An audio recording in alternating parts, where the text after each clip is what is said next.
જે પ્રકારે આજે રાજ્યની ભારતીય જનતા પાર્ટીની ભૂપેન્દ્રભાઈના નેતૃત્વની અને ભાઈ હર્ષભાઈના માર્ગદર્શન અને સહકારથી ચાલતી રાજ્યની સરકાર સૌ પ્રથમવાર આ પ્રકારે અલગ અલગ જેટલા 10 જેટલા અહીંયા કોન્ફરન્સ હોલ હોય, ચેમ્બર હોય, મને જણાવતા આનંદ થાય છે કે નેશનલ હાઈવેઝ, રૂડા,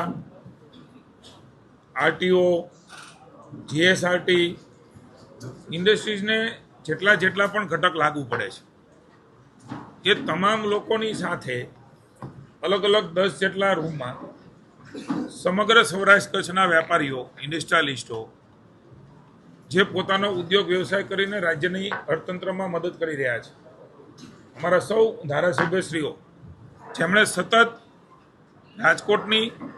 અને સૌરાષ્ટ્રના સૌ ધારાસભ્યોએ પોતપોતાના જિલ્લાની ચિંતા કરીને માનનીય મુખ્યમંત્રીને નાયબ આપણા માનનીય મુખ્યમંત્રી હર્ષભાઈ જે ઉદ્યોગ પ્રધાન પણ છે એમને વાત કરી અને એમના કારણે સૌ પ્રથમવાર આ પ્રકારે એક ઝોનની અંદર રેવન્યુ એસીએસ આવે, ઇન્ડસ્ટ્રીઝ એસીએસ આવે, તમામ અલગ અલગ ડિપાર્ટમેન્ટો, હું તમને ગણાવું તો 22 જેટલા ડિપાર્ટમેન્ટો, એમના અધિકારીઓ, એમની સાથે એમના પ્રશ્નોની અને આગામી રોડમેપની ચર્ચા થાય. આવા રાજ્ય સરકારની પહેલને માનનીય મોદી સાહેબે ઇઝ ઓફ ડુઈંગ બિઝનેસ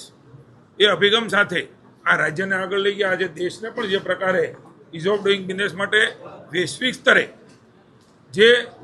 દેશની એક ઊંચાઈ બનાવી છે એ જ પ્રમાણે માનનીય મુખ્યમંત્રી ભૂપેન્દ્રભાઈના નેતૃત્વમાં હર્ષભાઈના માર્ગદર્શન નીચે આ પ્રકારનું રાજકોટની અંદર સમગ્ર સૌરાષ્ટ્રમાંથી ચેમ્બરના લોકોને બોલાવ્યા છે, વેપારીઓને બોલાવ્યા છે સૌરાષ્ટ્ર કચ્છના, અને એમની સાથે